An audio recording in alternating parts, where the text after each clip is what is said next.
Hey everyone, welcome back to the Leicester City Women's Wrap-Up Show. It's me, Hannah. Today I'm joined by James from Beyond the 90. I'm sure you've seen him over there a lot. We have a very special guest with us today, the FA Women's Championship December Manager of the Month, as well as the man behind the team that's currently top of the league table. Leicester City Women's Manager Jonathan Morgan has joined us, and we're so excited. Welcome to the show. How are you doing? Hi guys, yeah, I'm good, thank you, and thanks for having me on the show, to be fair. We're super duper excited, and thank you, James, as well. How are you doing? I didn't leave you out, don't worry. Yeah, not bad. Looking forward to today's show. Obviously, it's been quite a hectic weekend for Leicester City. The women's didn't play because we were looking for double celebrations. But really looking forward to this. Yeah, so we just wanted to kind of start things off by asking you, Jonathan. Leicester City women have obviously been really recognized and incorporated into the Leicester City as a club as a whole. How does that feel going into this season? Yeah, it's obviously been a big transition year for us, and it's obviously been a great season. I think at the beginning, I'll be honest, it's like transitioning from a part-time to a full-time outfit during the pandemic's been very challenging, but it's been a challenge that we've obviously relished, and in all honesty, feel very lucky to have a challenge like this in such a difficult time for so many. It gave us obviously a lot of renewed hope. We were able to sort of continue building on the platform that we provided before we went full time, and we've just sort of gone from strength to strength, and it's allowed us to do just more things tactically, technically. It's allowed us to focus on in a lot more detail within the football that we've never really been able to. Obviously, it's a part-time outfit, and I think thankfully so far we've remained competitive, and we just want to keep going in that trajectory, really. Yeah, absolutely. And you mentioned the pandemic, of course, and obviously not having fans this season has probably had quite an impact. But how do you find that support has been this season, even without having fans around? Yeah, I think online it's been brilliant, and you've seen a lot of fans sort of commenting on our games, watching the games, and especially obviously with the Conti Cup run as well. A lot of people came out to show their support online. It's been different in the grounds because we've had so many magical moments this year, which you just love to have shared with the fans. And obviously, like, I'm quite obviously involved within the youth side as well, because obviously youth's a big thing to me, and so many parents have kept in touch and sort of showing their support throughout the year, and just saying how much they can't wait to come back to watch the game, and how much their daughters are missing the opportunities. But I mean, again, safety comes first, and we just want to make sure that when fans are allowed back in, that we're providing a safe environment for fans to come and watch football and to cheer us back on, and hopefully cheer us on to win the league. I just wanted to come in there around the team, and obviously we wanted to talk about Beaver Drive. Obviously we're a championship club, but you've got Premier League training. It must be unbelievable down there. I was privileged enough to go down there when the men's train down there. So to have them facilities day in, day out must be beneficial, and that kind of pull must help in the transfer market as well.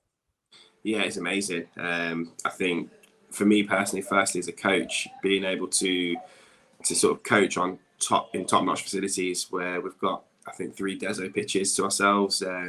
We have like a 3G, we've got an indoor dome, a state-of-the-art gym, I think 4 changing rooms, there's like a massive physio room, and just that feeling of being in the league environment has just stepped us up to the next level already. And I think what it's provided is more the aspirations of where we want to get to. We've got the facilities, we've got the infrastructure, and that's given us solid foundations now to try and hit the higher heights and to reach our long-term aims. Firstly, we want to try and get out of the championship, which is obviously no easy task, as you can see. But I think having Beaver Drive, we feel extremely lucky, but I think more so extremely privileged to be the only female team with an elite training facility dedicated just to the female game. I always keep pinching myself because obviously it's been very frosty and cold over the recent weeks, and we've got like 5 groundsmen that keep the pitch ready for us, whereas a year ago, during these weathers, you'd be looking to have a training session on, and what that allows for us is the fact that we never have to worry about training, that we know we've always got some form of space to do the work that we need to do. So very, very privileged, but more so very humbled, because like a lot of people would like sort of cut off their right arm for this opportunity, and I just feel grateful that I've been able to have an opportunity like this and to push not only myself forward, but push Leicester City Women's forward as well. Yeah, absolutely. I remember seeing the news that you guys were getting that ground, and I was so happy about it. I was like, this is awesome, because they could have just torn it down if they wanted to, but I'm really happy it went to you guys instead. And you mentioned the weather, and with how pitches have been, we've seen so many postponements this season. How do you keep your players motivated when their games are constantly being cancelled? Yeah, it's difficult, I'm not going to lie. We built up some brilliant momentum towards the end of last calendar year, early part of January, up until the Bristol game, and I think when we play our next league game, it would actually be 6 weeks between when we play Liverpool and our next game, which is obviously Crystal Palace. It's just remaining focused on the overall aim, the overall tasks, and I'm very fortunate to have like a great set of staff with myself who are able to keep reiterating the same messages to the girls. And really sort of fortunate the girls are taking those messages on board. Don't get me wrong, it doesn't come with that as trouble. Keeping girls interested for 6 weeks between league games is quite hard, and you plan. We've had Crystal Palace and Durham postponed in that time, and you put so much work and effort in for those games. It can be quite sort of upsetting when you don't get the opportunity to go in, play the game plan because of the weather. But more importantly, then you've got to move on to the next. And sometimes everybody looks forward to the forecast, and you sort of predict whether the game's going to go on or not. So it's just making sure that the girls remain focused and they treat every week the same, really. So each preparation week is identical, and not to think that the weather might have an impact, because I can guarantee you the one time we take a foot off the pedal is the one time the weather won't have the impact, and then we don't know what can happen from then, do we? Yeah, we don't want to know what'll happen there. No. One thing I wanted to touch on was me and Hannah have had a discussion about this quite a bit recently, is that when Leicester City won the Men's Premier League, they had this tight group, what they would call a band of brothers. And it seems that you have now got a band of sisters where they're kind of that close-knit family that seem to work so well together on and off the pitch. I just wonder what kind of steps you'd put in, and do you speak to Brendan Rodgers about what he does, and do you kind of trade tips? Because the men's team seems to be going the same way you're going. They've got now this close-knit community and they work so well together. And obviously during the pandemic, that's been a bit more evident to the fans. So it's probably a credit to you, but I just wondered what kind of approach do you do to that to try and keep them all grounded and close-knit? I think a lot of that is down to the DNA of the club itself. It's whether it's the men's first team, the women's, whether it's the under 23s or the youth side on both the male and the female sides. There's a strong identity at the club. There's a strong feeling of that family environment, that family club, and I believe that DNA is what sort of resonates throughout all the teams. And from that point of view, it's not hard to keep the girls in that mindset, because it's just everywhere within Leicester City walls, really. Like for myself personally, again, what we just keep reiterating is that like you play for each other how you want someone else to play for you, and it's literally just as simple as that. Our messages.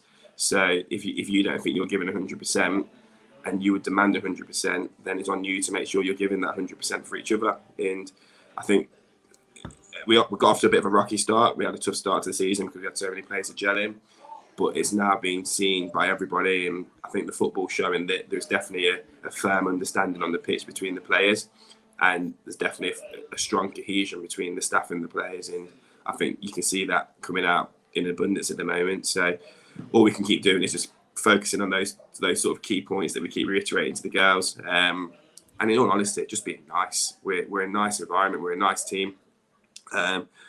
My biggest motto is that you come football to enjoy it, and if you don't enjoy it, you're not going to then improve, or you're not going to want to buy into it with your teammates. And that's something that we're very proud of, is that we do create an environment that is a bit more relaxed than maybe the average professional team, in the sense that we do encourage the girls to be themselves, and there's not one size that fits all.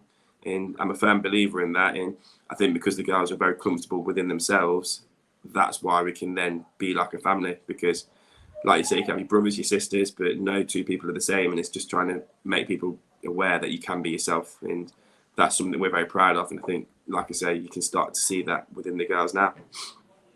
Yeah, that's really awesome. I say this like every time people ask me about Leicester. You can just really see that this is a team that's really well bonded together and has so much ambition for this season. And it's so visible even while they're playing. And I'm just wondering, what's the drive behind their success so far this season? Like, obviously, promotion is that big key goal here, but is there anything else that's kind of really feeding into their hunger? I'm going to be honest, no, it's just the togetherness. Like, we want to do it for each other. I think everyone's got different reasons that they play football for as well. I think one of the things that's really helped is the fact that we're very understanding of the scenario in the world at the minute, and to be able to play football, to be fair, especially with so many female teams that can't play football at this moment in time. But the underlying factor is we want to win. We're an ambitious group of players and staff.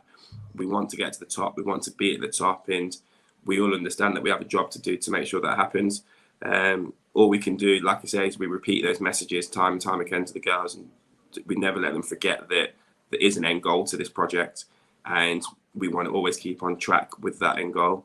And at this moment in time, it's to get promoted. In 5 years' time, it's to be one of the best teams in England. So, and that's what drives us, if I'm brutally honest. That's awesome. That's just so great. I'm so excited to see where things end up this season. I always say I don't like to jinx things. I don't like to say too much. So, but I'm sure you're going into things feeling pretty confident as well. But I'm sure you're also like me, where you're like, I don't want to say too much. So yeah, 100%. I think one of the things we've had to sort of, I'd say, contend with this year is that, especially since we beat Liverpool, is that all of a sudden we became the outright favourites. And for me, we're still joint on points with Durham. There's 7 games to go, and we've got to play each other. There's a lot of football to go. So we try and stay humble. We try not to like bring too much attention to the league from that point of view. And we just want to make sure that everyone else sees that as well, that we're quite a nice, humble team, and we're not going to be arrogant about this. We just want to keep ticking off the games one at a time.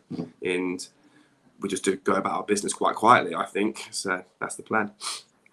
yeah, absolutely. I've talked with fans from clubs in the WSL and the Championship, and even they say, Leicester are our favorites. We really hope they come up. So it's awesome seeing all of that support, even from other clubs, and fingers crossed. But again, I'm not going to say too much. Yeah, I think Durham will have something to say about that at some point. So yeah, we'll see how that goes. I don't want them to find me. Yeah. Yeah. Perfect. So just kind of going back onto that point about your team having such a good relationship, we saw quite a few new signings come in January. How have they been fitting in, especially with not having been able to have much of a chance to play due to these postponed games? Yeah, they've done really well. I think it's always hard because a lot of them had to move to different parts of the country to Leicester. It's in a global pandemic as well, which makes it hard because they don't get to have the benefit of going back home or speaking to their families or seeing their other friends as well, which can give you that break from football. It's a very intense environment to be around, where literally you come to work, you go home, you come to work, you go home, pretty much. But I think after the first few weeks, when the girls really got to know each other, the harmony and the synergy was there for everyone to see, and it's just really for us to keep sort of tweaking it in the right way to get the best of it, and to find the right methods from a coaching point of view as well, to create the best type of sessions, to get the best harmony, but more importantly to create the best environment for the girls to prosper in. And I think that's been key to our girls settling down, is the fact that we have created an environment that's comfortable, happy, and where they see themselves developing as footballers, which is the most important part for them. And obviously it doesn't help. It helps a lot that we're winning, so that also makes it a very fun environment to be around in as well.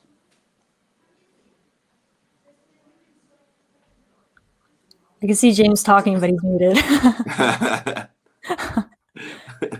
Sorry, I muted myself. I was just we did lots of things about rituals, and about players have certain rituals pre and post. I just wondered what kind of rituals do you have as a manager? Are you superstitious about anything, or you just kind of quite easy and laid back and just take every game as it comes, like one at a time? Yeah, I just take every game as it comes. I think people thought that I was going to try and use my beige coat as a ritual, but that was just it was a cold day to wear it. But no, I take every day as it comes, every game as it comes. I've never really been a believer in those type of things. I believe in the fact that you prepare to win, so you prepare to make your own luck. And every week we go into the game where I feel very, very satisfied and happy that the work we're doing in the week is good enough to go and win. So I guess that's my ritual, just making sure that we're prepared to the best of our ability. I like how you mentioned the beige coat, because as soon as I saw that coat, I was like, yes, I have a coat just like that too. So many managers have that coat. I'm like, I love that coat. It has so much power to it. That was awesome. Yeah, I got a lot of photos from my friends after that game, because I think obviously it's the first time I wore it against Liverpool, and a lot of people keep saying to wear it again, but it's sort of like it's what I fancy on the day, isn't it? Whether it's the training tracksuit or whether I fancy going smart, it's more like a gut feeling rather than a sort of set outfit, so to speak. Yeah, that's true, I guess. I just wanted to also touch on your career. So I read that you started off at Hinckley United, semi-pro. I believe you got injured. Yeah, so I was there from about 16 to about the age of 19, 20, I think. Just sort of on the fringes. Well, started in the youth and on the fringes, really in and out of the reserves in the first team. But then I got injured, and in all honesty, I had a child young as well. So at 19, my son Marcus, and I was also studying at university. And when the injury came, it sort of made me refocus in other parts of my life, where it took my eye off football. It was a great time. I really enjoyed it. Met some great lads whilst I was there. Still talk to quite a few of them to this day. But I guess obviously my real calling was always going to be coaching in the end, and I was always very good at knowing where my ceiling was and what my ability was. And as much as I wanted to sort of use Hinckley as a launch pad to maybe get into the footballing league, I think it was never really realistically an option. And that's when I turned to, well, I actually did quantity surveying for quite a while. Got my masters in that and set up my own land agency business, which I was doing all the way up until last year, to be fair. And so my life went in a different direction after Hinckley, but I was fortunate enough to do that, pick up coaching whilst I was doing it, and here we are today now. So, but I still use some quotes from my Hinckley United youth team coach to this day with the girls. I think it's a bit dated, but it seems to do the trick sometimes. That's good. And what kind of got you into coaching, and especially at the Leicester City Rocks? I think your sister had quite a big part in that as well. Yeah, in all honesty, my sister, she's been at Leicester since she was 10. So obviously Holly, and obviously you're probably aware that my dad took over the Leicester City women's outfit about 7 years ago. Before obviously we've integrated into the main club, and it was just more the fact that they didn't have a reserve manager, and they just needed someone to help a game, to look after a game, and I took over that game and just got the bug from there. I think I always say to people, I went on the touchline with a couple of my friends at the time, and we were just living our football manager dream. No actual intention of coaching. Just sort of just literally we're just young lads, just trying to, having a bit of a laugh at the beginning. And before I know it, completed my UEFA A. We're in the Championship. We're a full-time outfit, and it just grew. And naturally, my interest for football was always there, but I never realised I'd have such an interest in actually the coaching side of it. And thankfully, I was actually, well, I like to think not too bad at it. And here we are now, to be fair. Yeah, you mentioned how you didn't really expect it to come this far. You're living the football manager dream. I'm personally horrible at football manager. I managed to get sacked by the second day every time I start a new career. But not planning going into it, and you've brought this team to a Conti Cup semifinal, which is amazing. You're sitting top of the league. That has to feel pretty amazing. Yeah, I mean, the Conti Cup was brilliant for us. I mean, it was, sorry if you hear some plates being knocked as my son's trying to get some food. So apologies for that. It was County Cup was a great feeling. It was a really, really hard loss for me to take, because for me it was like 7 years working to get to an elite national semi-final, and I did really feel that we had a good opportunity to get into a final. Obviously it wasn't meant to be, but I keep saying it, but I do still seem to pinch myself this year, because the difference from last year to this year in terms of as a coach and how I've been able to develop from part-time to full-time is just, so many people dream for that opportunity, and I'm so fortunate to be at a club like Leicester that really do back the women's side, and they really believe in what they're saying. It's not a club that are just saying the right things but not actually putting anything into action. It's actually, they say and they do, and the whole club has been so great since we've integrated, and like I say, it's still a dream come true from that point of view. But I just want to keep working hard and keep pushing on, really. I think with regards to the club, we've seen many great things that they've helped you with. Me and Hannah sometimes have conversations around the women's game in general, and we saw the awful headline around Birmingham City Women's last week. And we just think about the women's game, and we always discuss pitches, because obviously Hannah's in Canada, and it's a little bit colder there than it is here, so I'm led to believe. And there's lots of postponements. That must be difficult as a coach, with games getting postponed and games in hand, because it must be difficult to focus your mind on, right, we need to win, and this is kind of where we need to be end of the season. But you're always kind of looking behind you of how many teams have got games in hand over you. Yeah, I think in terms of our title rivals, I think we're the ones with the most games at the minute in hand, I think, which is sort of a good position to be in. But at the same time, I'd much rather have those games played and have the points on the board, as the old saying goes. It is difficult because you have to like tweak your schedule, then you have to then retweak your loading for the following week, and there's so much more science behind it than just going out to play a game, which you have to think about. I think the weather is the weather, the pitches are the pitches, and there's not really a lot we can do about that until we get better facilities. And I think as the years will go on, that will happen for the women's game, because I think it is going in the right direction. I think the most frustrating part for us is that, like, personally, we had momentum, and it sort of does kill your momentum a bit, because you're waiting for your next game, and that can be very frustrating. And that's probably the hardest thing to take, because you sort of plan where you should be at certain points of the season based on the fixture list. And unfortunately, at the minute, like we felt we would have had another 6 points on the board, which we don't. So it's then knowing that you still got to play those games when we have like 6 weekly plans.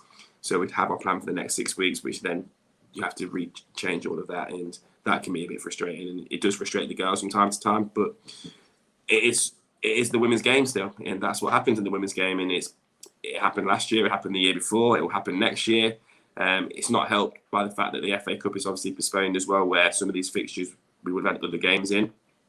But you know what, you adapt and you survive, don't you? And we're just doing exactly that. And again, we're just really lucky that we get to go back to Beaver Drive and have our training sessions, which we have to really like sort of thank our lucky stars for. Whereas a number of clubs having these games postponed and having training postponed because the weather isn't just there on a Sunday; it's there all week, isn't it? So. Yeah, and one question I'm going to ask is: are there any plans to move grounds? Not that I'm aware of yet. I'm not too sure on those sort of things. I sort of leave them to the general manager, Russ, the head of football. I'm pretty sure, obviously, like there will be sort of plans if we got promoted, but nothing confirmed or concrete yet. Okay, because there's a lovely place near the centre of Leicester called the King Power Stadium, which I think you'd be quite good in. Yeah, no. I guess that obviously again that's more like an internal thing, yeah. And obviously, like I say, at this moment in time, like Leicester have been so good to us in terms of progressing us to the next level, and I'm sure that in the future that we'll get the opportunity to play there. But I always think everything comes at the right time, and that's one thing I must really, really rate Leicester about. They don't just rush things for the sake of rushing it. They make sure they put all the foundations in first to make sure that it's actually a viable and sustainable plan, rather than just a quick sort of flash in the pan. And I believe they see the same thing with like the playing ground in the match day stuff as well. So I'm sure he'll come at some point, but when is another question, really. Yeah, and I think if you look at the women's game in general, a lot of the women's teams don't play at the men's grounds. And that's probably something that's always confused me of why does that not happen. I know that Man City built their owners built their own purpose stadium for the women's team. So I think going forward, it'd be nice to see some of the women's team play in the men's grounds. Because I think it would help the atmosphere and obviously ticket sales as the women's game's growing and growing. I think at some point it'll be needed. Yeah, I think as the game grows, if I'm going to be honest, I don't think it's needed immediately on a weekly basis just yet. I think for me, for example, when we played Reading last year and beat them 2-1 in the FA Cup at Quorn, like Quorn's a nice small area, small ground, and it was like the atmosphere was absolutely booming. But I don't think we would have got that same atmosphere in a big stadium, because obviously you just get put in one sort of tier and quite far away from the pitch. So there are the pros and cons of it, but we should always be aiming to go to that those stadiums, and that's always the plan for every female team. And I'm hoping that can come sooner rather than later. But again, the more publicity, the more information that's out there for the women's game makes that reality one day closer each time. So earlier you mentioned that it's been 6 weeks since you played Liverpool. Like, that's crazy to me because it feels like it was yesterday. I guess it just shows how fast the quarantine's making everything go by. But so since it's been so long and you're going into Crystal Palace in like 12 days, how are you guys preparing and how are you guys feeling going into that? We always feel confident, because I always say to the girls, you go and play how we train, like we should come out happy.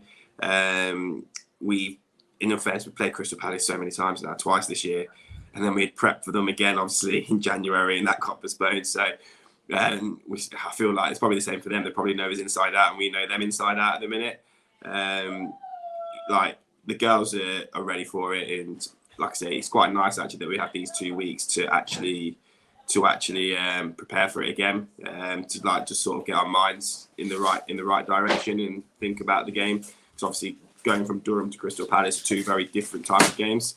So we're just going to keep doing that. The girls are obviously have been focused on sort of individual aspects that they need to improve on for the game, as well as also individual aspects of Crystal Palace that we work on in training too. So nothing changes.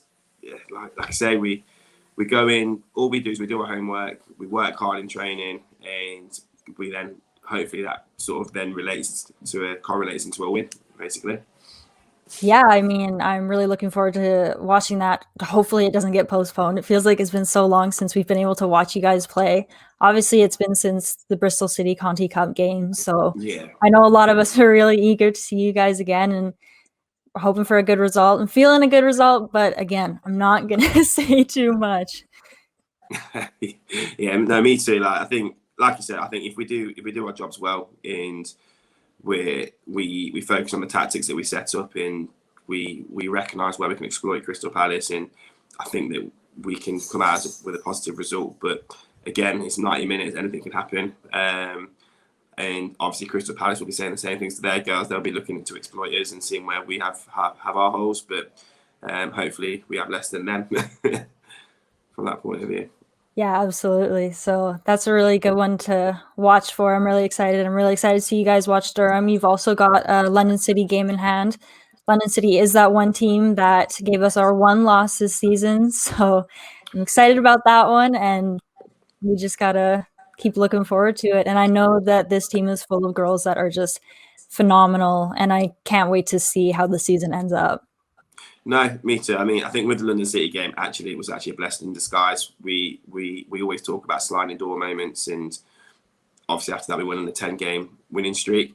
I think London City actually highlighted where we were extremely vulnerable, where other teams hadn't highlighted, because of the way we were playing, and it made us tweak our shape ever so slightly, but it had such a positive impact on stopping teams hitting it on the counter, because that's where we were vulnerable. Because we were so dominant in possession that the teams kept countering us, and London City really exploited that. So it made us realise that actually, no, we have to make sure that we are defensively in good shape whilst we are in possession as well. And it allowed us to really focus on that. And if I'm honest, like since then, teams have challenged us, but we've always looked quite comfortable. And that's the confidence that we want to keep taking into the future games. But London City was a big game for us from that point of view, because I think if we didn't have that game there, then we would have still stuck to a certain way, which we could have then lost at a later date, or we could have dropped a few more points because of that. So we're really pleased that that game happened, and you got to take every negative and turn it into a positive. And every game has got to be an opportunity to learn and to improve. So, and that's what we did there, really. It's absolutely so refreshing seeing a manager saying that and saying, like, we took from it, we're moving from it, we're growing from it, rather than just kind of wanting to push it away and just put the blame elsewhere. Like, that's really good that you guys are taking advantage of that situation. And it just, again, goes to show like how great you guys are doing. And it's, after talking to you, it's so clear to see why this team has been doing so well. So thank you so much for taking the time to talk to us. No, like I said, thanks for giving me the opportunity. And yeah, thanks for obviously all the support you guys are showing us as well. That's massively appreciated. And just on behalf of myself and the girls and the staff, it's like, yeah, please keep doing what you're doing with the support side for us, because it does have a massive impact for our girls. And I think like without you guys there, it doesn't make all these wins as sweet, does it? Because we want to do it for everyone out there, really. So thank you for that. No, that's great. Just some final remarks from me. I just want to say, keep doing what you're doing. It's been an amazing season. The girls are all playing so well. It's unbelievable at times. And as Hannah said, it's great, refreshing to see a manager say, okay, we lost. What did we do wrong? We dust ourselves off and we go again. Rather than some managers of some well-known teams have sour grapes around the opposition. But you seem to have a great attitude towards management and coaching. And I just hope you stay at the club for a long time and keep doing what you're doing, because I think it's amazing what you've been doing. No, me too. I'll obviously say that to the hierarchy, to say, look, keep me here. So, yeah. Pass the message on, yeah. Yeah. But thanks for having me anyway, guys. And yeah, really appreciate it as always.